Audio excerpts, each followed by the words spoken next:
Hoy vamos a conversar sobre los conceptos clave para el manejo del traumatismo torácico complejo o complicado. Entiéndase que el traumatismo torácico tiene múltiples variantes, ¿no? Simplemente la presencia del hemoneumotórax ya nos habla de una complicación del traumatismo. Por lo tanto, abordaremos en los próximos minutos la gran mayoría o las principales causas de compromiso ventilatorio y de otra índole en el paciente politraumatizado que afectan principalmente a esta zona anatómica.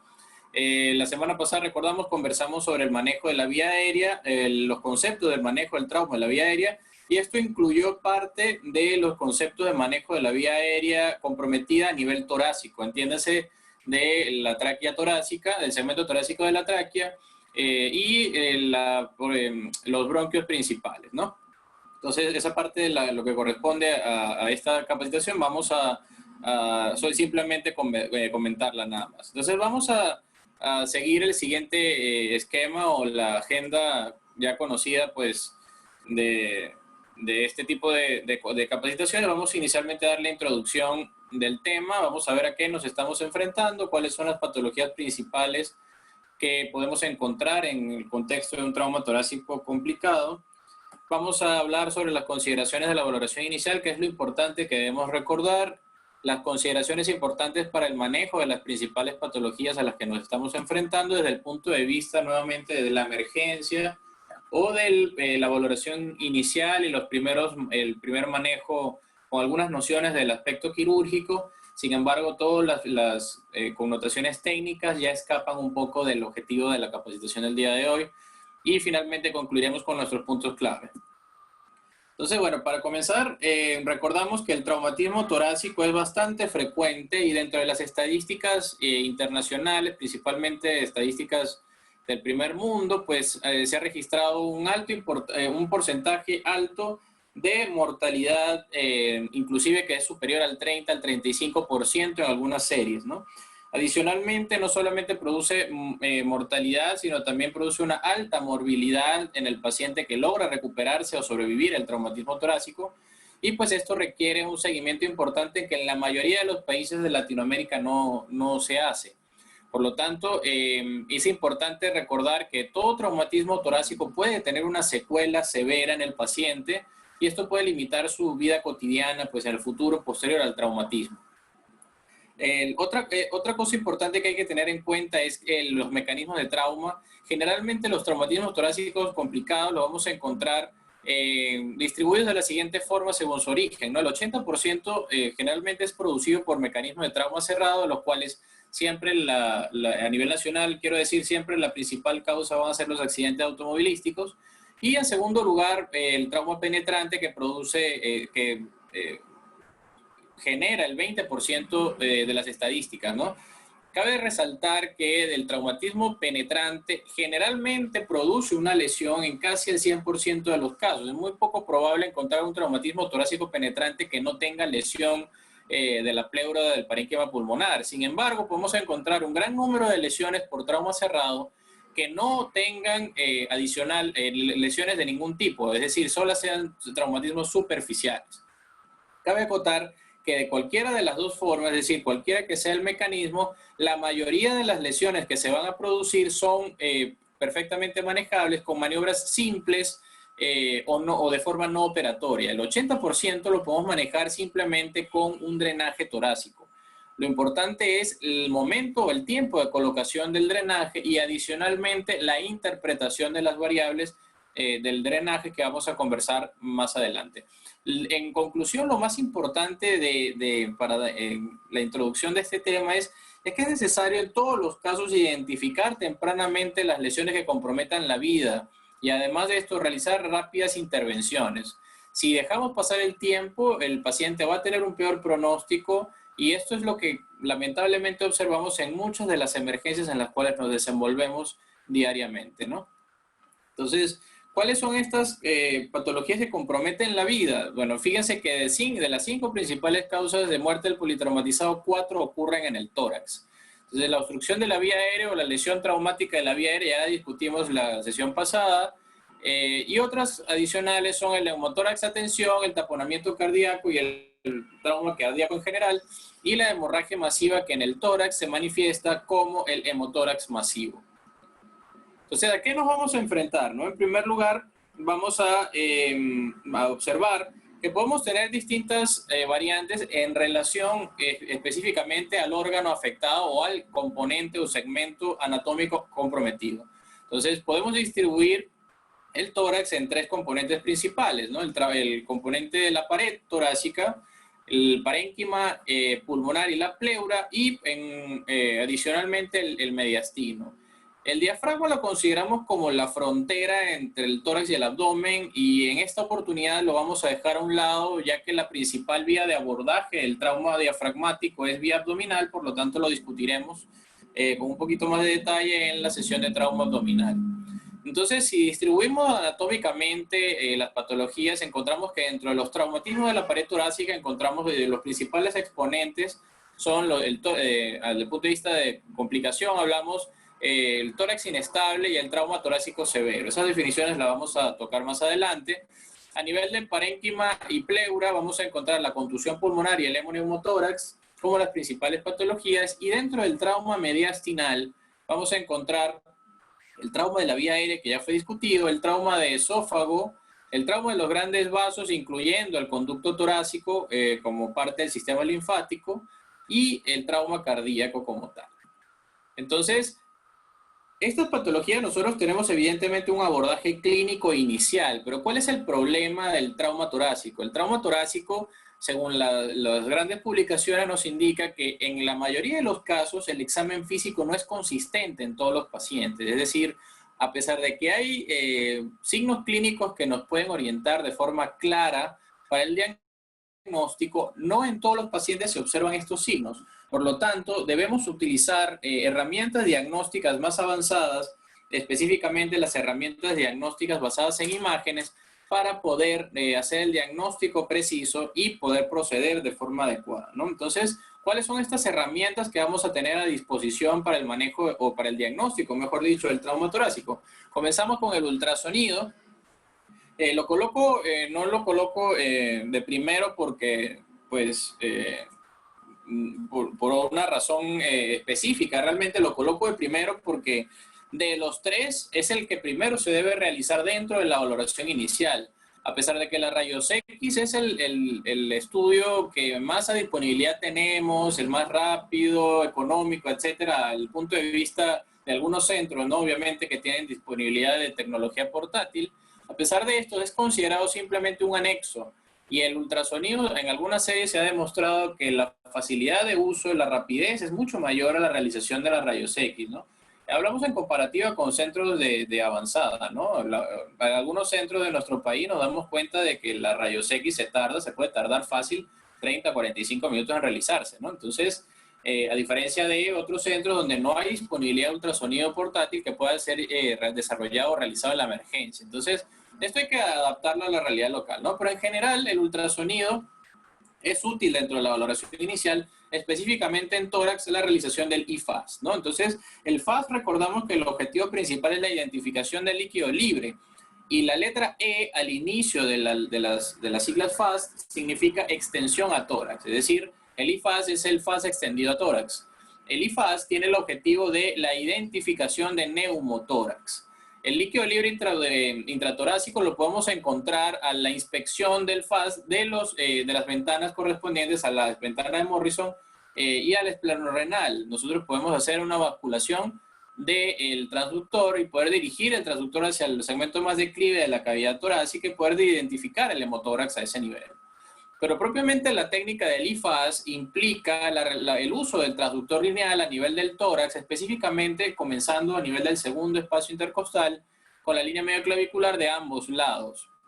Se puede realizar una exploración sucesiva del tórax, pero realizando no más de 3 o 4 ventanas para pues ganar tiempo, ¿no? Evidentemente no es el objetivo realizar un eco pulmonar, hay que identificar bien o distinguir bien estos conceptos, porque el eco pulmonar es una exploración mucho más avanzada, ¿no? Entonces, ¿cuáles son los objetivos del ultrasonido? Entonces, identificar en primer lugar el deslizamiento pleural, es la imagen que están observando en sus pantallas. el deslizamiento pleural en modo B y en modo M se puede observar, principalmente en modo B o modo brillo, se puede observar pues el movimiento de una línea hiperecogénica que corresponde a el deslizamiento pleural normal que ocurre cuando el paciente realiza sus movimientos respiratorios, ¿no? Sin embargo, también hay otros signos que podemos identificar, dentro de los cuales está el punto pulmonar, y el punto pulmonar es interesante porque a pesar de que es de difícil localización o ubicación, tiene una alta sensibilidad y especificidad. La especificidad puede ser hasta el 100% para la detección de neumotórax. El punto pulmonar consiste en la identificación del segmento exacto donde la dinámica de la pleura cambia, es decir, donde podemos ver el cambio entre los movimientos, el deslizamiento pleural normal y una ausencia del deslizamiento pleural. Ese punto es el llamado punto pulmonar. Adicionalmente hay otros signos como las líneas A, líneas B o colas de cometa, entre otros, que pues no son el objetivo el día de hoy, ¿no? Entonces, desde el punto de vista de la radiología, la rayos X ya conocemos sus beneficios, es rápida, económica, fácil de obtener, accesible en todos los centros. Sin embargo, tiene una clara limitación para la identificación de todas las lesiones, ¿no? Dado que la proyección de elección en trauma es la proyección anteroposterior, principalmente observamos esta limitación a nivel de la identificación de lesiones de la pared torácica. Y hay un número considerable del 10-15% de neumotórax que no pueden ser identificados por rayos X. Entonces, en el contexto del trauma, la falta de identificación de estas lesiones es algo importante a tener en consideración, ¿no? Y además de esto, pues hay una serie de protocolos nuevos, bueno, de la década, hace más o menos 10, 20 años. Sin embargo, su aplicación se ha extendido mucho en las últimas décadas y se basa básicamente en la realización de rayos X realmente en pacientes que lo ameritan, ¿no? Entonces, si por ejemplo tenemos un paciente basándonos en el protocolo Nexus para la realización de rayos X de tórax, recordamos que hay un protocolo Nexus para rayos X cervical, esto se adaptó al tórax y por ejemplo, si tenemos pacientes menores de 50 años que tal vez ingresan en el contexto de un traumatismo múltiple, sin dolor torácico, tal vez sin dolor a la palpación, sin un sitio específico de lesión, que no tenga lesiones distractoras como fracturas musculoesqueléticas, de huesos largos, quiero decir, y que no tenga signos de intoxicación por alcohol o alguna otra sustancia. Si interrogamos también el mecanismo de trauma no involucra desaceleración brusca o algo de alto impacto, pues puede entenderse que no es necesaria la realización de rutina de la rayos X. Sin embargo, hay que tener en cuenta que un porcentaje no despreciable de traumatismos, tanto cerrados como penetrantes, pueden tener tanto un examen físico normal como una rayos X normal. Por lo tanto, esto es necesario tenerlo presente. La tomografía de tórax se utiliza gracias a o dentro del trauma, su papel está básicamente en estas lesiones donde hay alto índice de sospecha, tanto clínico como al interrogatorio del mecanismo de trauma, pero que no tiene signos radiológicos evidentes en la rayos X de tórax, ¿no? Específicamente. Las condiciones de la tomografía de tórax básicamente son primero, la disponibilidad en el centro. Segundo, que debe estar el paciente hemodinámicamente estable. Si el centro no está a menos de 50 metros de distancia, la sala de tomografía no está a menos de 50 metros de distancia de la sala de emergencia, y esto no ocurre en casi ningún centro a nivel nacional. Por lo tanto, estas son las condiciones principales. La mayoría de las tomografías de tórax de forma inicial se indican de forma simple, es decir, tomografía de tórax sin contraste. Sin embargo, es necesario tener en cuenta que en el tórax hay ciertas indicaciones para la realización de tomografía con contraste, sobre todo la presencia del traumatismo torácico severo o sospecha de traumatismo de alto impacto. Ya vamos a ver estas definiciones más adelante, ¿no?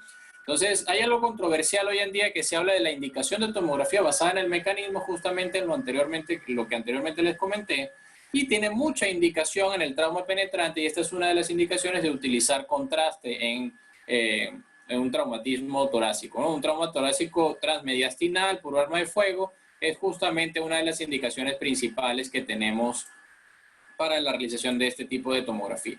La endoscopía, entiéndase, esofagoscopía y broncoscopía, es de utilidad para la identificación de lesiones en estos dos órganos. ¿Por qué? Porque justamente el esófago genera muy pocos síntomas, a diferencia de la vía aérea, ¿no? Pero hay también un porcentaje de lesiones de vía aérea torácica que hemos conversado que pueden pasar desapercibidas desde el punto de vista del examen clínico y radiológico, ¿no? Son muy poco frecuentes a diferencia de las esofágicas más bien hay un gran porcentaje de lesiones inadvertidas y por lo tanto pues la endoscopía tiene una utilidad muy importante en la identificación de este tipo de lesiones. Sobre todo, desde el punto de vista del esófago, hablamos del esófago, cuando tenemos un estudio radiológico previo, entiéndase un esofagograma o un esófago varitado, en el cual pues, se observa una extravasación del contraste. Cabe contar que el uso de contraste en este tipo de estudios radiológicos se recomienda el uso de contraste hidrosoluble para evitar pues, problemas adicionales asociados al bario en los tejidos. Sin embargo, si se utiliza el bario y se ve extravasación, el paciente tiene indicación quirúrgica inminente. Por lo tanto, la diferencia básicamente va a estar en la disponibilidad del contraste en el medio, pero se recomienda el uso de contraste hidrosoluble para la identificación de estas lesiones en este tipo de estudios, ¿no? Entonces, generalmente se utilizan las endoscopías en pacientes estables. Igualmente, hay cierto miedo a la exacerbación de las lesiones al momento de su identificación o de la realización, bien sea por la insuflación de aire, etcétera. Sin embargo, es importante recalcar que si al paciente se le identifica una lesión en la endoscopía, ese paciente en contexto de trauma es candidato a una reparación quirúrgica. Por lo tanto, muy pocas lesiones pueden manejarse de forma conservadora a nivel esofágico. Generalmente son lesiones pequeñas, puntiformes, de muy pocas horas de evolución y con disponibilidad de material para la reparación endoscópica en el centro, ¿no? Que en la mayoría de los casos no está disponible. Entonces, cabe acotar que la endoscopía entonces es un aliado importante dentro del manejo inicial del trauma torácico, sobre todo en el contexto del trauma esofágico y en el contexto de lesiones penetrantes transmediastinales, donde hay sospecha o alta sospecha de lesiones de estos tipos de estos órganos.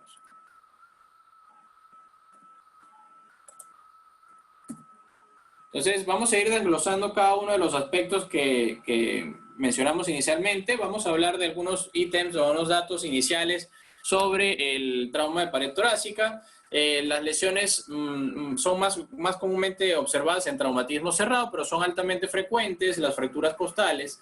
La mayoría de los pacientes de trauma con traumatismo torácico, el 30% tiene fracturas costales específicamente, y las menos frecuentes son justamente las fracturas de los primeros 3 arcos costales, el esternón y la escápula. Son huesos planos o de distribución o conformación plana que difícilmente van a fracturarse con traumatismos simples. Generalmente la fractura esternal y escapular ocurre, y en los primeros arcos costales ocurre en contexto de traumatismo de alto impacto. Entonces, el diagnóstico principal es clínico, evidentemente nos apoyamos de la radiología, sin embargo podemos encontrar limitaciones con los estudios radiológicos, como hemos comentado, a diferencia del que observan en su pantalla, que es un trauma torácico complicado con un tórax inestable evidente. Sin embargo, podemos tener pacientes, sobre todo en el contexto de la obesidad, o pacientes en los niños, sobre todo, que podemos encontrar traumatismos graves con dificultad para la visualización a nivel radiológico por las características anatómicas de la pared torácica de este tipo de pacientes. En los casos del tórax inestable, el trauma torácico severo, son principalmente los casos más graves de traumatismo torácico que afecta a la pared torácica, y por lo tanto debemos estar con un alto índice de sospecha y buscar estos traumatismos en el contexto de accidentes de alto impacto, con mucha energía dentro del mecanismo de trauma, ¿no? Entonces, ¿cuáles son las características principales de este tipo de traumatismos, específicamente el tórax inestable? La presencia del dolor y además las lesiones parenquimatosas subyacentes. Estas dos entidades son las que generan la falla ventilatoria en el paciente. En un principio se pensaba que la falla ventilatoria venía dada principalmente por la alteración anatómica de la pared torácica, que esto afectaba la dinámica ventilatoria, pero eso, con los estudios más adelante y el análisis de casos, nos dimos cuenta de que el dolor genera una disminución de la capacidad forzada, la capacidad respiratoria forzada, y además de esto, la lesión parenquimatosa subyacente generaba evidentemente una alteración grave del intercambio por la presencia o la disminución de la superficie de intercambio gaseosa, ¿no? Generalmente los pacientes más comúnmente afectados con mayor gravedad son los mayores de 60 años, son bastante vulnerables, y el caso de las fracturas costales debe hacerse siempre un manejo individualizado. Hay pacientes que tienen y otros que no tienen criterio quirúrgico, y esto va a depender de una serie de elementos que vamos a tratar más adelante en la parte de manejo. Aquí vemos otro ejemplo radiológico, cómo el aporte de la radiología, sobre todo de la tomografía de tórax con reconstrucción, pues nos ayuda a la identificación adecuada de lesiones, sobre todo en segmentos posteriores. Ahí observamos un segmento paradójico del tórax, específicamente a la región posterolateral. En lo que respecta a hemoneumotórax, las características de este tipo de lesiones pues son las lesiones más frecuentemente identificadas desde el punto de vista radiológico en el caso de los traumatismos complicados. Generalmente la vamos a encontrar en un 20% o más de un traumatismo torácico mayor. Hay un compromiso de la dinámica ventilatoria que es progresivo. El neumotórax, como lo encontramos de forma inicial, por ejemplo, al momento de la llegada de un paciente, no es igual al neumotórax que vamos a encontrar a unos minutos de la valoración, desde que iniciamos la valoración inicial o la atención del paciente. Por lo tanto, esta dinámica o este comportamiento progresivo del hemoneumotórax requiere pues que debamos hacer una monitorización tanto clínica como radiológica seriada de los pacientes para justamente evaluar si requieren o no alguna intervención de forma adecuada, ¿no?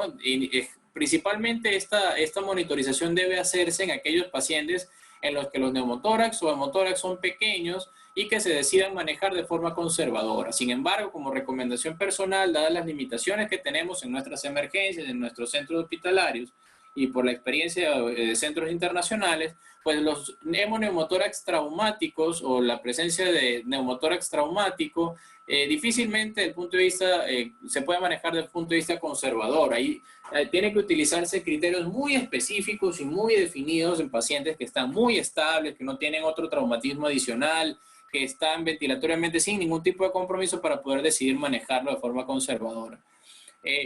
Es muy raro encontrar neumotórax o hemotórax puros. La mayoría de los casos se encuentran, por encima del 20% se encuentran combinados. Por lo tanto, van a ofrecer múltiples posibilidades para su manejo, pero la idea principal es que debe drenarse de forma precoz. El neumotórax a tensión y el neumotórax masivo son los variantes más graves de este tipo de patología. El neumotórax a tensión, recordamos que no requiere confirmación radiológica. Si tenemos la clínica de un neumotórax a tensión, se debe proceder de forma inmediata a su drenaje o a convertirlo en un neumotórax abierto, un neumotórax simple, a través de la punción del segundo espacio intercostal. El hemotórax, la conducta la vamos a tener dependiendo del gasto del drenaje o de las características del drenaje torácico, eso lo vamos a ver más adelante, y las complicaciones del drenaje, justamente hay que compensar este tipo de complicaciones en relación a no drenar al paciente, ¿no? La principal complicación es el acúmulo de restos hemáticos en la cavidad pleural y la generación de un hemotórax retenido que posteriormente evoluciona en PIEMA y a complicaciones mayores, ¿no? El neumotórax igualmente, si no se drena, progresa de forma rápida, en horas progresa el neumotórax por la probable lesión a nivel bien sea bronquial o pulmonar o del parénquima pulmonar, y por lo tanto pues el manejo conservador tiene una alta posibilidad de fallo. En lo que respecta a la contusión pulmonar, puede ocurrir tanto en trauma cerrado como en trauma penetrante. En el caso del trauma cerrado, los mecanismos de trauma principales son la transmisión de energía por desaceleración brusca, compresión, cizallamiento o la inercia. En los casos de trauma penetrante es por el daño directo generado por el arma agresora. Importante de estos casos de contusión pulmonar es que pueden presentarse como casos silentes. Es decir, al inicio de la contusión pulmonar no se manifiesta con ningún tipo de signo ni clínico ni radiológico, y esto progresa. En 24 horas comienzan a aparecer los signos asociados a la hemorragia y al edema por el daño tisular, y por lo tanto la evolución transcurre en los próximos 7 días, y dentro de estos 7 días puede encontrarse inclusive un compromiso respiratorio severo que requiera ventilación mecánica de los pacientes. El 50% de los casos se presentan de forma sintomática, y en algunos casos podemos identificar la hipoxemia como marcador o predictor de distrés respiratorio a futuro. Si tenemos un paciente que ingresa en el contexto de un trauma cerrado penetrante con una evidencia radiológica de contusión pulmonar, dependiendo del tiempo de evolución, y ya lo encontramos con hipoxemia al ingreso, pues este es un paciente que tiene una posibilidad importante de desarrollar estrés respiratorio más adelante, y esto debe implicar para nosotros el uso de estrategias de ventilación de forma precoz. En lo que respecta al trauma mediastinal, tenemos la posibilidad de lesión de múltiples órganos, ¿no? Importante recordar que el trauma mediastinal por trauma cerrado es muy rara y principalmente la vamos a encontrar en trauma penetrante. Tiene una altísima mortalidad por las estructuras que intervienen o que se ubican en esta zona anatómica. La mayoría de los pacientes que tienen lesiones, por ejemplo, de grandes vasos, tienden a morir en el sitio del accidente o del trauma penetrante. Sin embargo, pues la mayoría de los pacientes que se presentan en la emergencia, que logran llegar a la emergencia, pueden tener un examen físico inespecífico. Y esto es importante, por eso siempre relacionar con el mecanismo de trauma y tener un alto índice de sospecha. Entonces, si diagnosticamos de forma tardía estas lesiones mediastinales, la sobrevida es muy baja en los pacientes. ¿Por qué? Bien sea por el compromiso de la hemodinamia, en el caso de las lesiones de grandes vasos y corazón, aunque las lesiones cardíacas salen un poquito de esta regla general, porque son clínicamente muy evidentes, con muy poca cantidad de sangre a nivel de la cavidad pericárdica, y aparte de esto, pues evidentemente es el órgano central de la hemodinamia, por lo tanto las manifestaciones clínicas son bastante evidentes. Sin embargo, puede ocurrir que encontremos examen físico no específico, simplemente signos de shock, ¿no? Y desde el punto de vista de la lesión de la vía aérea, pues el compromiso ventilatorio y a nivel esofágico vamos a tener disminución de la sobrevida asociada principalmente a complicaciones sépticas, la mediastinitis, entre otras, ¿no? Importante tener claros signos radiológicos de utilidad al momento de diagnosticar estos casos que son de difícil identificación clínica. Pues en primer lugar, la presencia de ensanchamiento mediastinal. Hablamos de un ensanchamiento superior a 8 centímetros, de 8 a 11 centímetros de ensanchamiento mediastinal a nivel por encima del arco aórtico o del botón aórtico. Nos indica ya la posibilidad de lesión mediastinal, bien sea principalmente de grandes vasos o de las estructuras, la estructura de la vía aerodigestiva. Podemos encontrar neumomediastino por la salida de aire de las vísceras huecas que están a este nivel, de los conductos de la vía aérea o vía digestiva hacia el tejido del mediastino, como podemos observar en la imagen. Podemos encontrar también cambios en la silueta aórtica. Esto está en relación con la disrupción de la aorta, de las disrupciones parciales que pues llegan a la emergencia porque la adventicia de la aorta contiene el hematoma que está generándose después de la disrupción de la parte de las paredes del vaso. Por lo tanto, esto lo podemos encontrar, así como también el desplazamiento, hablamos de lesiones aórticas, el desplazamiento del bronquio izquierdo hacia la derecha, y en algunos casos podemos encontrar el signo de capuchón apical, que es la presencia de una radiopacidad homogénea hacia el tercio superior del pulmón, o del campo pulmonar, mejor dicho, y esta sangre, esto en el contexto de trauma es sangre, ¿no? Esta radiopacidad que es homogénea, pues se relaciona directamente la presencia de sangre fuera de la cavidad pleural. Por lo tanto, en el contexto de un trauma torácico penetrante, principalmente podemos tener lesión principal puede ser, por ejemplo, la porción superior de la aorta o inclusive de las lesiones de los vasos subclavios, ¿no? En el caso de traumatismos superiores. También, generalmente, el trauma mediastinal requiere, como les comenté al inicio, el uso de tomografía en los pacientes que estén estables, de tomografía con contraste, o una angiotomografía en la sospecha de lesiones de grandes vasos. Y generalmente estas lesiones por trauma mediastinal, en el caso de trauma cerrado, están íntimamente relacionadas con el trauma torácico severo.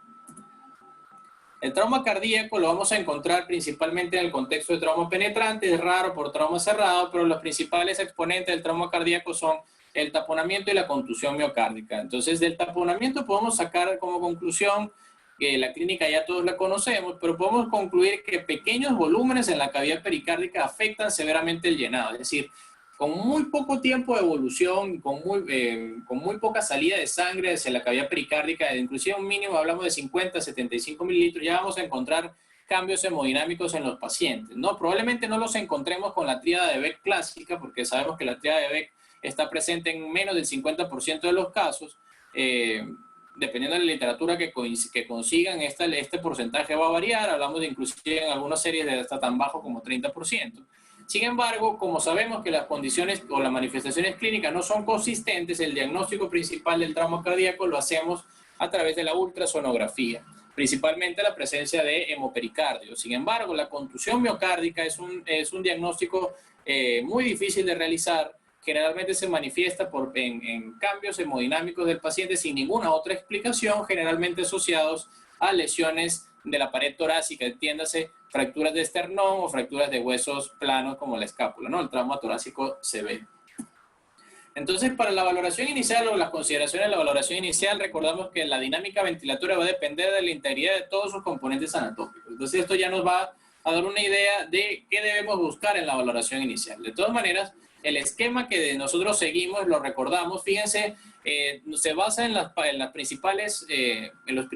pasos de la valoración del paciente, ¿no? La inspección, palpación, percusión y auscultación, en el contexto de un paciente que se va a quejar principalmente de dolor torácico y también de disnea, ¿no? Vamos a tener pacientes que en la inspección lo vamos a encontrar muy disnéicos, vamos a evidenciar los signos de trauma, asimetrías a nivel del tórax, la herida soplante, la clásica herida soplante o la traumatopnea, como la que observan en el video que está corriendo en la diapositiva. Podemos encontrar también lesiones en sitios cercanos, ¿no? Como el cuello o en la región dorsal. También podemos encontrar lesiones a nivel tóraco-abdominal.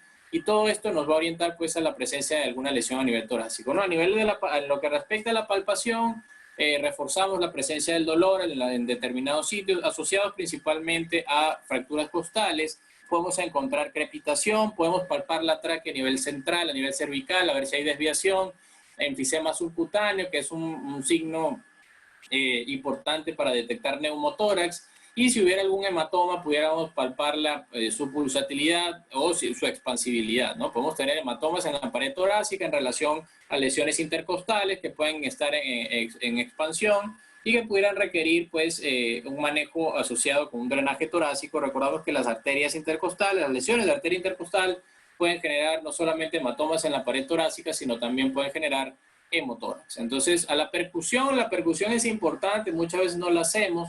Es importante para distinguir las causas principales de lesión, ¿no? Las lesiones principales. Podemos distinguir el hemo y el neumotórax a partir de la percusión.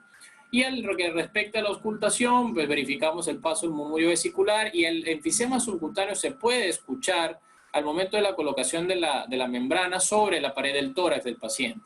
Entonces, al momento de movilizar la campana sobre un área que sospechamos que es enfisema subcutáneo para la palpación, vamos a escucharlo como un crujido, un sonido de una bolsa de papel que se está arrugando, y eso nos puede dar una orientación mayor si es que tenemos duda, sobre todo en pacientes que tienen la pared torácica muy gruesa o el enfisema es muy pequeño.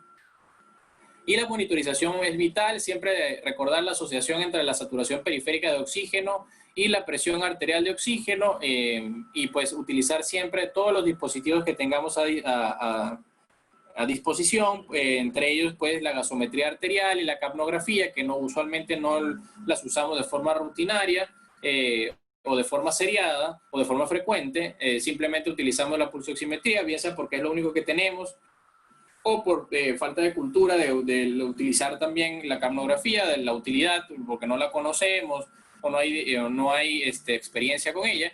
Y por último también la monitorización de las trampas de agua en los pacientes que se han manejado con drenajes torácicos. Entonces, sabiendo esto, la valoración, vamos a buscar los compromisos de la ventilación principalmente, ¿no? Entre ellos vamos a encontrar, en primer lugar, como mencionamos, los problemas de la pared torácica. Está el tórax inestable, que se define como la presencia de 3 o más arcos costales que estén fracturados en 2 o más segmentos. Y usualmente estas fracturas generan un dolor importante en el paciente que disminuye, como les comenté, su capacidad respiratoria. Adicionalmente, debajo de estas fracturas vamos a encontrar con alta probabilidad una contusión pulmonar, que radiológicamente puede no ser evidente al inicio, pero en el transcurso de su evolución, en las próximas siguientes 12 o 24 horas, va a empezar a manifestarse si es que no ha sido ya un traumatismo importante, y ya evidentemente a la llegada del paciente ya se identifica radiológicamente. Y el trauma torácico severo es una definición que probablemente no tenga mucho conocimiento o no es muy difundida desde el punto de vista internacional, Sin embargo, es una definición muy útil y la podemos englobar pues, en la presencia o sus criterios para definición son la presencia de la fractura de escápula, los primeros 3 arcos costales y o el esternón. Es decir, solamente una de ellas hace el diagnóstico del trauma torácico severo. ¿Por qué? Porque justamente el trauma torácico severo se relaciona con mecanismos de alto impacto y debemos buscar otras lesiones. O sea, si tenemos un paciente con fractura de escápula o fractura de esternón o fractura de los primeros 3 arcos costales, debemos obligatoriamente buscar lesiones mediastinales de grandes vasos, lesiones esofágicas, pulmonares graves, etcétera, porque están asociadas con alta energía. Las quemaduras también comprometen la ventilación, pero la comprometen generalmente en sus fases tardías, en las fases en las cuales la cicatrización de la piel genera restricción de los movimientos ventilatorios y por lo tanto, pues, desde el punto de vista inicial, no comprometen mayormente la vida del paciente, sin embargo, sí la comprometen en definitiva y por eso le están mencionadas en este caso. En lo que respecta al hemoneumotórax, fíjense, la clínica ya es conocida. Fíjense cómo comparten algunos signos clínicos, comparten la hipoexpansibilidad del tórax, comparten el murmullo vesicular disminuido y o abolido dependiendo de la extensión del hemoneumotórax. Sin embargo, la diferencia la vamos a encontrar pues, en la percusión y en la palpación de enfisema en el caso del neumotórax, ¿no? Igualmente podemos encontrar enfisema en hemoneumotórax, ya que evidentemente tienen los dos componentes. Las variantes graves, ya vimos que era el neumotórax a tensión y el neumotórax masivo, así se ven radiológicamente, pero recordamos que en el caso del neumotórax a tensión no se debe realizar confirmación radiológica, la clínica es evidente, signos claros de shock, en ausencia de ruidos, de alteración de los ruidos cardíacos y en la presencia de ausencia de murmullo vesicular o de ocultación anormal del hemitórax comprometido, ¿no? Paciente con hemotórax masivo, fíjense cómo se observa una gran radiopacidad que abarca todo el campo pulmonar del área que esté comprometida y en ambos casos la principal opción es el drenaje. El drenaje en la hemotórax a tensión suele hacerse en 2 tiempos, sin embargo, si tenemos disponibilidad para la realización del drenaje torácico y experiencia suficiente para hacerla en poco tiempo, se puede hacer de forma inicial. Sin embargo, la forma más rápida como para salvar la vida al paciente siempre va a ser la colocación de la aguja en el segundo espacio intercostal con línea medio clavicular. Una vez que nosotros colocamos el drenaje torácico, hay que saber interpretar el drenaje. Nosotros encontramos distintas formas de drenajes torácicos. Podemos encontrar trampas de agua hechas de forma convencional, con los frascos de vidrio, los dos tubos que se sumerge uno debajo de un nivel de agua previamente establecido, o las trampas de agua o comerciales, entiéndase Pleurevac, etcétera, ¿no? Entonces, basándonos en el principio de las trampas de agua, debemos, y sea cual sea el tipo de trampa que tengamos, debemos basarnos de evaluar 3 parámetros principales: el burbujeo, la oscilación y el gasto. El burbujeo nos habla del paso del aire hacia el espacio pleural desde el árbol traqueobronquial o desde el parénquima pulmonar. Entonces hay una lesión, una disrupción a este nivel anatómico y genera la presencia de burbujas en la trampa de agua. La oscilación se refiere a la presión, al cambio de presión que habitualmente existe en el espacio pleural. Cuando hay adosamiento normal de las hojas de la pleura, esta oscilación habitualmente es de más o menos centímetros, es decir, la columna de agua sube y baja por debajo del nivel cero 2 centímetros en condiciones normales. Y el incremento de esta oscilación puede hablar de cambios en la presión intrapleural. Por lo tanto, si tenemos una oscilación de 5, 6, 10 centímetros de agua, pues podemos suponer que aún hay un incremento de la presión a nivel del espacio pleural que puede estar en relación con la presencia de neumotórax. Y el gasto finalmente es la presencia de líquido en el espacio pleural, que en el contexto del trauma es sangre, y este líquido pues supera la capacidad absortiva de la pleura. La pleura tiene una alta capacidad, como membrana, tiene una alta capacidad absortiva. Sin embargo, el hecho de que drene a través del tubo de tórax, pues nos indica que la cantidad de líquido que hay es suficiente para superar la capacidad absortiva de la pleura como tal.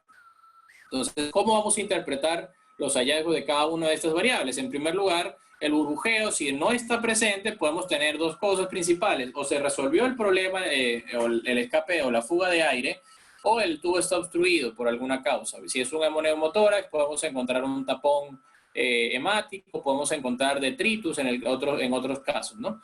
En el caso de que esté presente el burbujeo de forma intermitente, hablamos de que todavía está presente el neumotórax, y si es persistente el burbujeo, hablamos de que puede estar instalada ya una fístula broncopleural postraumática. Igualmente, catalogamos esto como un neumotórax persistente y ya entra dentro de las indicaciones quirúrgicas en general, ¿no? Hay algunos pacientes que se pueden manejar estos tipos de lesiones con oxigenoterapia, intercambio con presión positiva, manejo de presión negativa de la trampa. Quiero decir, hay algunas trampas que tienen conexión para ayudar a mejorar el motor. En definitiva, la física se resuelve de forma quirúrgica.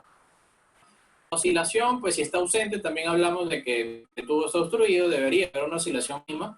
Y si está presente, es superior o igual a 2 centímetros, hablamos de la presencia de neumotórax, ¿no? Si la oscilación es de 2 centímetros o menor de 2 centímetros, ya hablamos de que hubo resolución de este proceso, ¿no? Y el gasto, finalmente, lo vamos a analizar desde 2 puntos de vista. El gasto a la colocación en el contexto del tiempo, evolución del trauma, y la evolución del gasto desde la colocación en las horas sucesivas. Entonces, si el gasto es ausente o es menor de 100 mililitros por día, puede estar tapado el tubo nuevamente o obstruido, o se puede haber ya resuelto el neumotórax. Y si el gasto tiene a la colocación, el gasto de la colocación es mayor o igual a 1500 mililitros en el contexto de un traumatismo dentro de la primera hora, hablamos de un hemotórax masivo que requiere resolución quirúrgica, ya que es un sangrado activo masivo y es necesario corregirla, controlar la hemorragia torácica. Y en el caso del tubo de tórax que no gasta esta cifra, 1500 a la colocación, sino por ejemplo 800, 500 o el valor que sea, pero en las siguientes 2 horas, 3 horas, tiene un gasto superior a los 200 mililitros por hora, esto quiere decir también que tiene indicación quirúrgica. ¿Cómo sabemos también de que el tubo de tórax está bien colocado? Porque también podemos tener la ausencia de todos estos parámetros o de la valoración normal de estos parámetros porque el tubo esté fuera de su lugar. Entonces, la forma adecuada es ubicar la última fenestra del tubo en el interior de la cavidad pleural. Y el hecho de movilizar el tubo o desobstruir el tubo también en el contexto de una fenestra colocada dentro del campo pulmonar, pues ya integrando ambos signos, pues evidentemente ya podemos identificar que el tubo está adecuadamente colocado. Entonces ya para concluir con el manejo, la secuencia de manejo del trauma torácico es la siguiente, ¿no? En primer lugar, ya identificamos la posibilidad de la alteración de la mecánica ventilatoria y de la oxigenación. En todo trauma torácico, las guías recomiendan la administración de oxígeno suplementario por mascarilla con reservorio a 15 litros por minuto. Inicialmente, posteriormente, se puede hacer la titulación del oxígeno dependiendo de los valores de gasometría arterial. Pero en el contexto de todo trauma grave o todo trauma con sospecha de lesiones de alto impacto, pues debe manejarse de esta forma al paciente y posteriormente hacer las correcciones pertinentes. Recordamos que no solamente la saturación de oxígeno, la saturación periférica de oxígeno nos habla de la ventilación, sino también nos habla del estado circulatorio del paciente y debemos suministrar oxígeno para compensar la capacidad de transporte limitada que pueda tener el paciente, ¿no? El IFAST en todos los pacientes está indicada, tanto estables como inestables, para la identificación de lesiones, siempre y cuando tengamos la sospecha clínica dentro de la valoración inicial, por mecanismo, por examen físico, y en los estudios complementarios, entiéndase, la tomografía, etcétera, están indicados en pacientes estables. Si es necesario trasladar al paciente fuera de la sala de emergencia para rayos X, el paciente debe estar estable. Este traslado puede descompensar hemodinámicamente al paciente, por lo tanto, es importante situarnos en la realidad de nuestro centro para saber en qué momento vamos a realizar este estudio complementario, ¿no? Debemos realizar los procedimientos específicos requeridos en el momento, entiéndase el drenaje de las 2 variantes, bien sea por punción o por la colocación de drenaje torácico. Con estos elementos y los estudios de imágenes y el examen clínico nos permite identificar los requerimientos precoces de cirugía y nunca olvidar el manejo simultáneo del shock. Entonces, para hablar de los principios fundamentales de cada una de las patologías, los conceptos principales para el manejo, las consideraciones principales para el manejo, vamos a comenzar con los traumatismos de pared torácica. Hay que hacer el diagnóstico de forma activa, es decir, buscar la lesión. Si no encuentro una fractura costal, pero sospecho de ella, debo hacer el examen siguiente o de mayor capacidad que le siga al estudio que realicé para poder identificar la lesión. Entonces, ahí entra el uso de la tomografía de tórax y las reconstrucciones. Son de alta utilidad. Los principios fundamentales del manejo del trauma de la pared torácica son dos. Primero, garantizar la adecuada ventilación del paciente y segundo, el manejo de la analgesia. Y dentro del manejo de la analgesia está la escalera o el ascensor de la analgesia de la OMS. Sin embargo, también debemos considerar dentro de esta aproximación el uso de la analgesia multimodal y el uso precoz de opioides, ya que el dolor es muy intenso y por lo tanto probablemente el paracetamol o los AINES de forma inicial no vayan a calmar el dolor. Entonces hablamos del uso de la anestesia regional dentro de la estrategia de analgesia multimodal.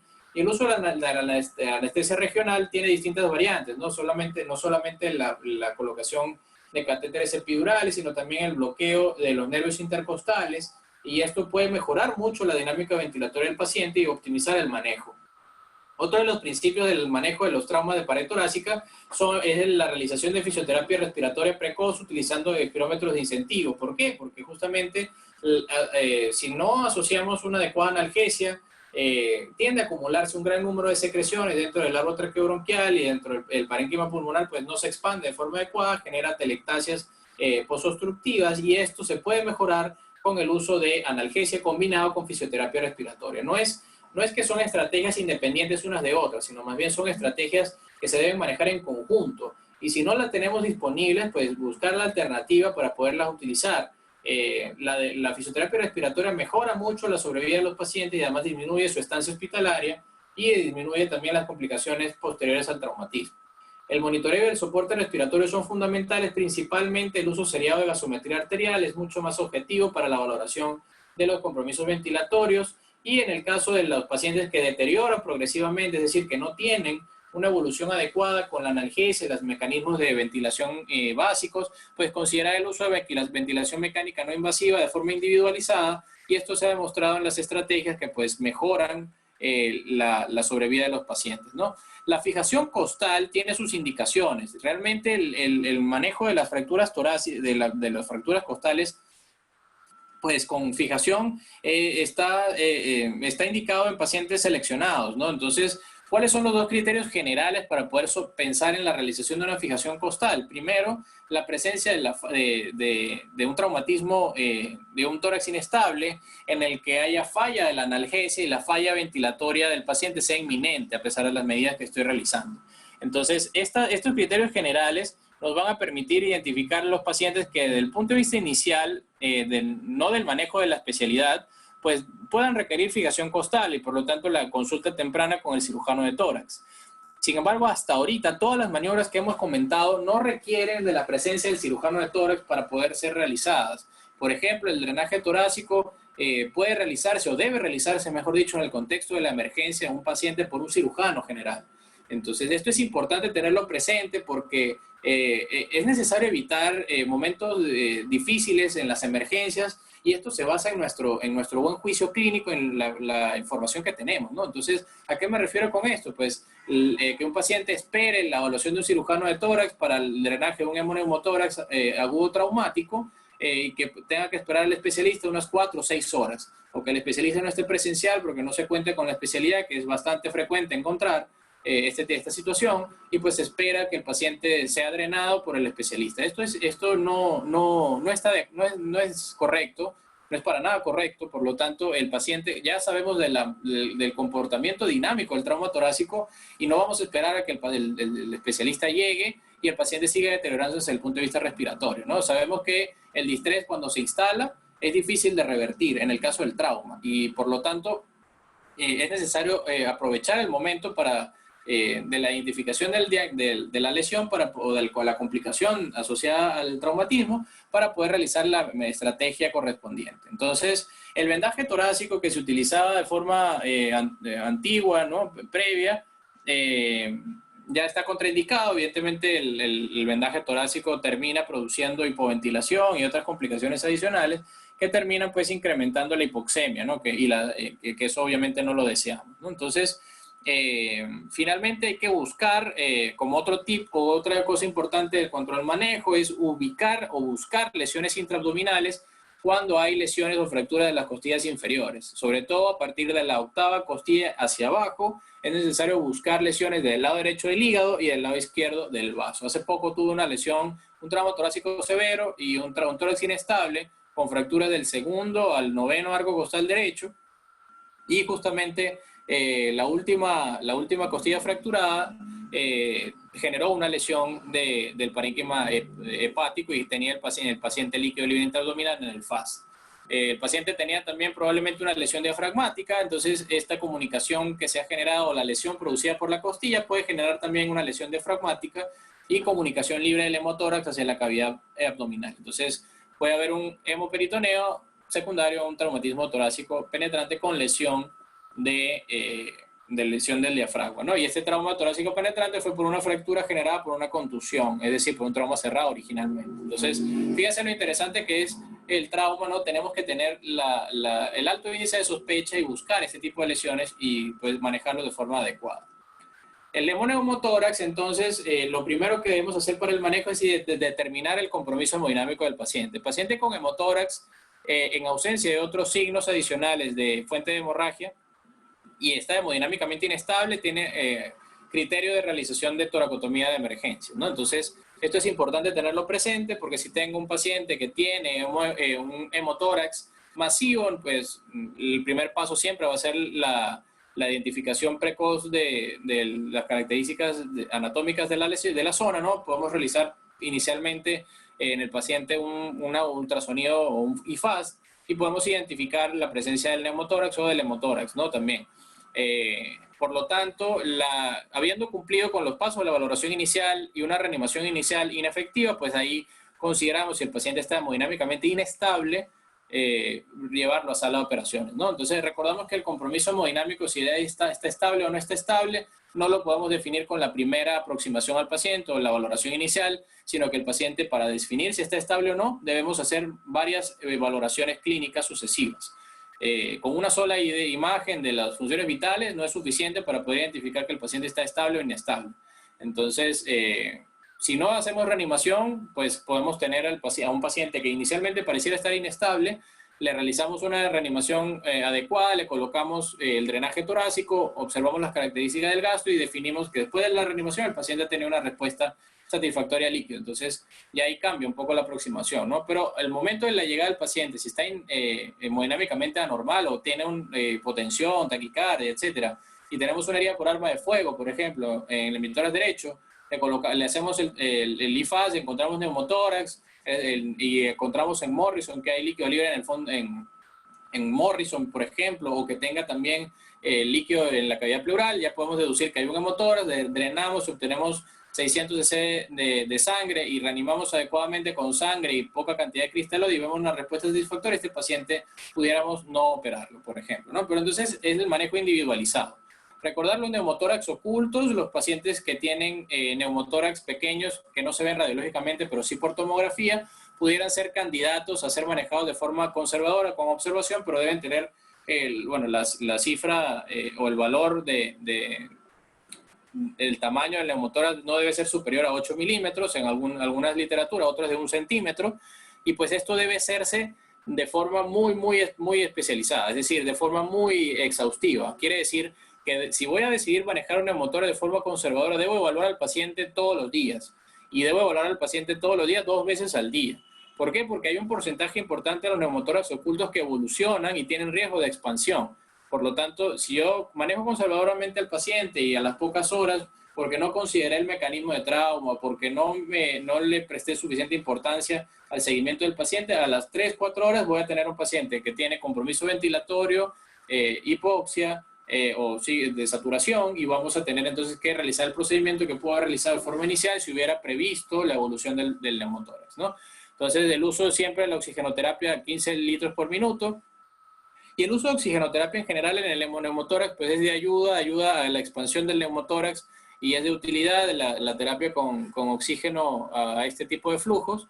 Recordar siempre la conversión de neumotórax, atención a neumotórax simple como primera etapa del manejo del neumotórax, y el drenaje precoz en los casos en los cuales sospechamos que haya limitaciones de cualquier tipo, bien sea de personal o de material. Si yo tengo materiales para realizar el drenaje torácico, pues es necesario hacerlo. Si no tengo especialista, hay que hacerlo de forma precoz. Y así sucesivamente, ¿no?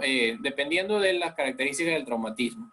Y con todo el manejo anterior, vamos a identificar el requerimiento del manejo quirúrgico. Ya lo habíamos visto anteriormente en función del gasto, la presencia, otras indicaciones en contexto de trauma, dependiendo del tiempo de evolución, es también la presencia de hemotoras retenidos o neumotoras persistentes. Todo esto es importante para reunir las indicaciones quirúrgicas de toracotomía de emergencia, ¿no?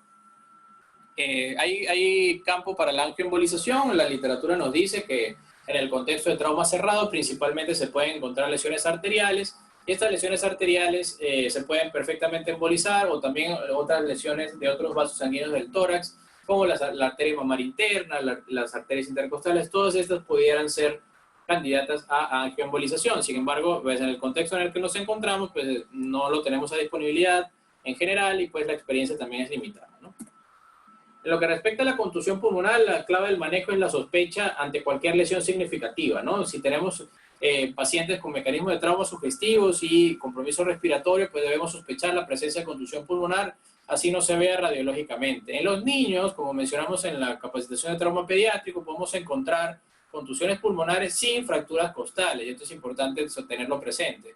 La monitorización continua mediante imágenes es importante porque el comportamiento imagenológico de las contusiones es variable. Como les digo, a las 12, 24 horas puede empezarse recién a manifestar desde el punto de vista imagenológico y evolucionar durante 7 días perfectamente al tercer, cuarto día, tener un paciente con una contusión gigante que amerita pues ventilación mecánica, ¿no? Entonces, en estos pacientes la recomendación es utilizar la oxigenoterapia. La reanimación con cristaloides debe estar restringida. Ha demostrado que disminuye un poco el compromiso ventilatorio, el uso racional de los líquidos. Sin embargo, al final altera o cambia muy poco, para decir que no cambia, para no decir que no cambia el manejo final o la sobrevida final del paciente, ¿no? Finalmente, los líquidos van a influir poco en el daño tisular propiamente que tiene el paciente, ¿no? Evidentemente.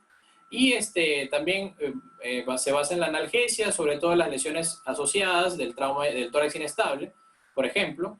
El soporte ventilatorio se debe utilizar de forma adecuada cuando hay criterios para intubación y ventilación mecánica en casos graves, y hay indicaciones para manejo conservador o manejo quirúrgico.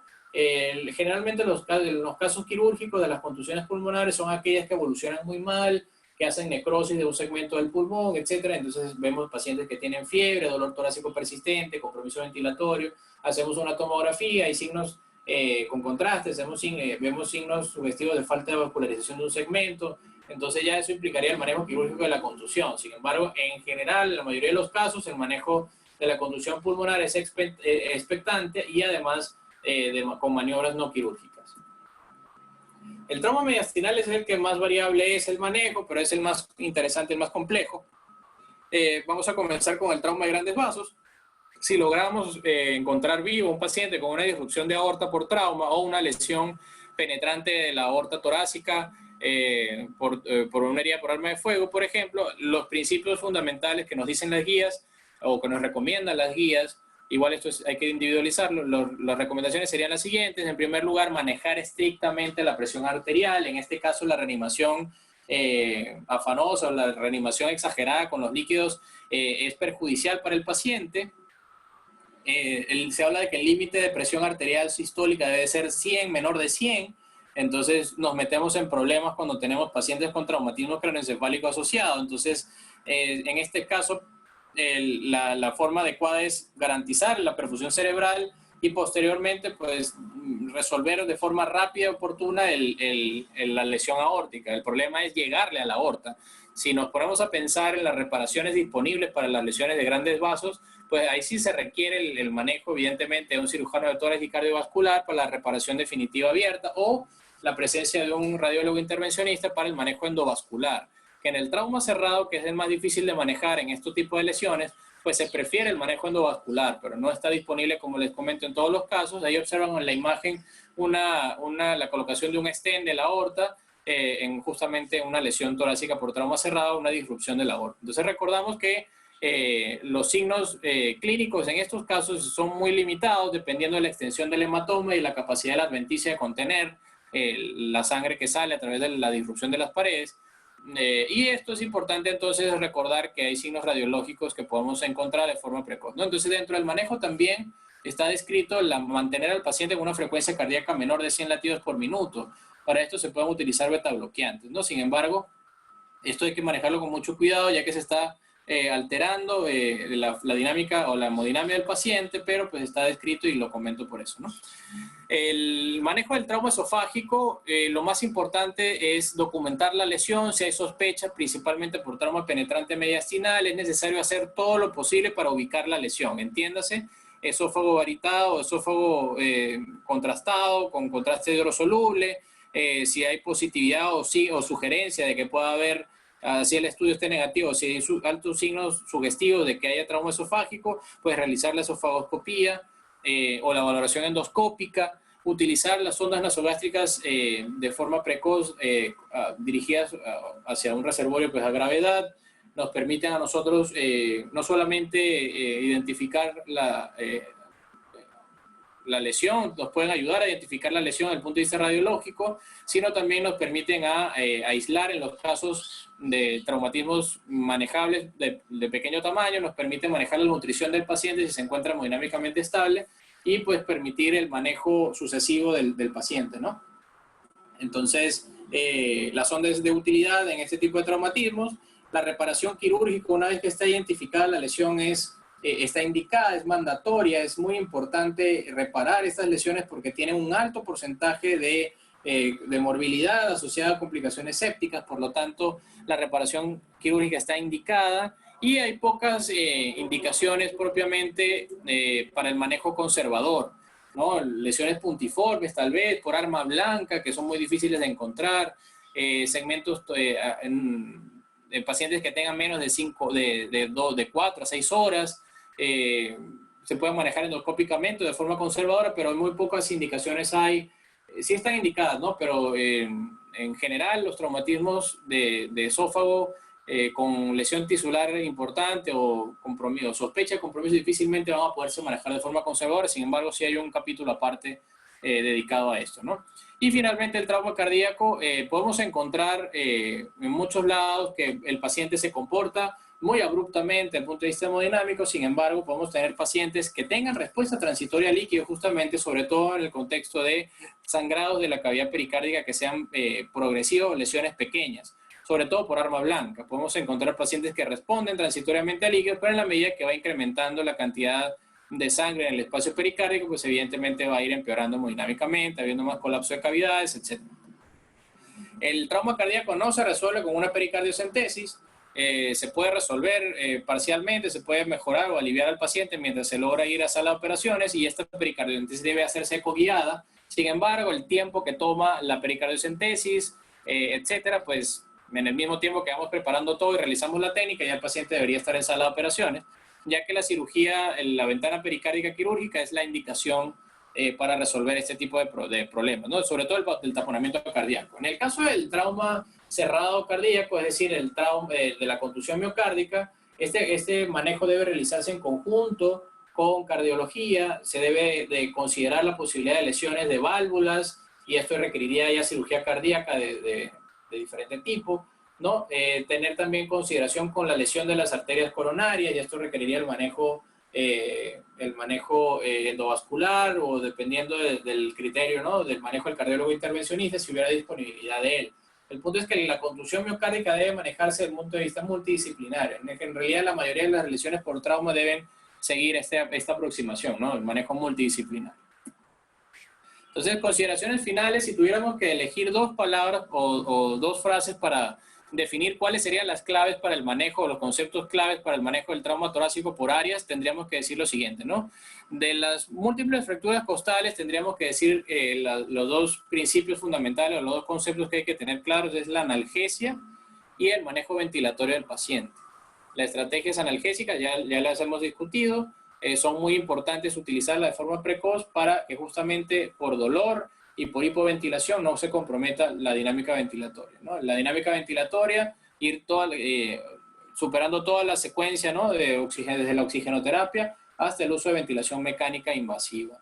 En el caso del trauma esofágico, el principio clave sería la identificación de la lesión y el manejo quirúrgico precoz para evitar complicaciones.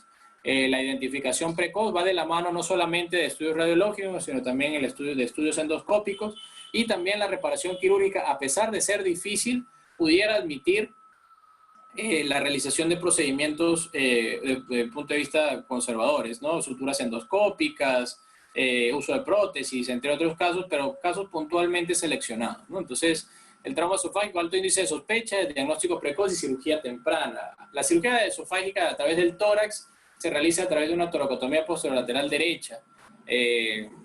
Generalmente en el contexto inicial del trauma, el abordaje ideal en el tórax es la toracotomía anterolateral, dependiendo del órgano lesionado, ¿no? Porque el colocar al paciente boca abajo en el contexto de un paciente hemodinámicamente inestable no está indicado, ¿no? Entonces, sin embargo, la reparación definitiva del esófago suele hacerse en posterolateral. Se puede abordar por vía anterior, pero es extremadamente difícil desde el punto de vista quirúrgico, por lo tanto no, o sea, hay que tener consideraciones especiales desde el punto de vista de la cirugía, ¿no? En lo que respecta al trauma cardíaco y de grandes vasos, también el principio del manejo fundamental es la resolución quirúrgica o endovascular en el caso de los grandes vasos de forma precoz, y que la clínica es inespecífica. La clínica no es consistente en todos los pacientes, no en todos vamos a encontrar pulso paradójico, la diferencia de la presión arterial entre los miembros en las extremidades no es confiable, por lo tanto debemos valernos de la radiología, y la radiología, la secuencia sería la rayos X y posterior con el ensanchamiento mediastinal y los otros signos mencionados, y la utilización temprana de angiotomografía, y en el caso del trauma cardíaco, el ultrasonido. El ultrasonido detecta la lesión y de inmediato debe ser un paciente que debe ser candidato o evaluado para la realización de una cirugía de emergencias.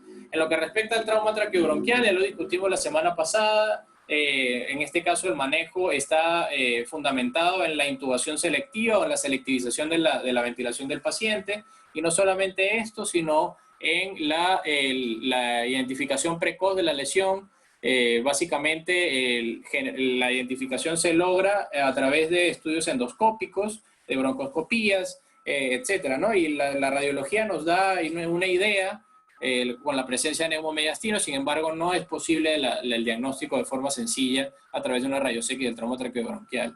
Son traumatismos muy abruptos, por lo tanto el manejo debe ser rápido. Y finalmente el trauma pulmonar, los principios del manejo son la oxigenoterapia de forma inicial y adicionalmente a esto el drenaje precoz por un cirujano de emergencias. Si el cirujano de tórax está presente, pues que lo realice de forma rápida. El punto es que no dejar evolucionar las lesiones traumáticas por pensar de que debemos manejar conservadoramente al caso, ¿no? La dinámica del trauma es impredecible, por lo tanto, si hay identificación de un hemoneumotórax de forma temprana, es necesario optar por el drenaje, excepto en casos muy puntualmente definidos, como les comenté, el neumotórax de pequeño tamaño, etcétera, ¿no? Y teniendo sobre todo las condiciones ideales para el manejo. Si no hay condiciones, el manejo debe ser agresivo hacia la lesión, o por lo menos es la recomendación desde el punto de vista internacional. Obviamente encontraremos literatura de que cada vez se está haciendo el manejo más conservador del trauma, y esto hay que interpretarlo, como les he comentado siempre, de acuerdo a la realidad local. No vamos a manejar un trauma conservador, un trauma de tórax de forma conservadora si no tenemos posibilidad de hacer monitorización, si no tenemos forma de hacer fisioterapia respiratoria, si no tenemos accesibilidad completa a las UCIs, etcétera, ¿no? Entonces, como conclusión, ya los puntos claves, tenemos que el conocimiento del mecanismo de trauma, hemos visto que es una herramienta útil para identificar o sospechar los problemas asociados a la ventilación. La valoración inicial va a tener como objetivo siempre la identificación de las lesiones potencialmente mortales para el paciente y que comprometen la dinámica ventilatoria y los componentes activos. La mayor parte de estas complicaciones del trauma torácico se resuelven con un tubo de drenaje torácico, un tubo de toracostomía, drenaje pleural. Todos los pacientes son dinámicos y demandan una evaluación continua. Siempre hay que evaluar de forma continua al paciente, y el drenaje torácico no escapa de ello. Hay que evaluar de forma continua el drenaje torácico. Y el drenaje torácico per se es una técnica que demanda efectivamente entrenamiento, sin embargo, no es adecuado esperar a un especialista horas para la realización de este procedimiento en el contexto de un trauma complicado en la emergencia. El hemoneumotórax evoluciona y el paciente más adelante entra de forma más rápida en un síndrome de estrés respiratorio. Algunas indicaciones quirúrgicas van a requerir obviamente manejo especializado y representan retos de exposición, como en el caso del esófago, del árbol traqueobronquial, y también la reparación de estas lesiones son realmente complicadas, sobre todo las lesiones que son destructivas o que tienen dificultad, difícil maniobrabilidad en el espacio mediastinal. Y bueno, la conclusión de todo el trauma es, desde todo el manejo del trauma, siempre va a ser que el tiempo salva las vidas de los pacientes, ¿no? Bien, muchísimas gracias. Con esto concluimos esta capacitación. Vamos a continuar en esta onda. Las próximas semanas vamos a conversar sobre el manejo del trauma abdominal y el manejo del trauma pélvico, los tips o las cosas puntuales para valorar del punto de vista de la emergencia y el contexto agudo propiamente para iniciar nuestro camino hacia pues, salvarle la vida al paciente. Bien, muchas gracias. Les cedo la conducción a ustedes. Gracias. Gracias, doctor, por la ponencia y asimismo agradecer a todos los asistentes por el apoyo que nos viene brindando.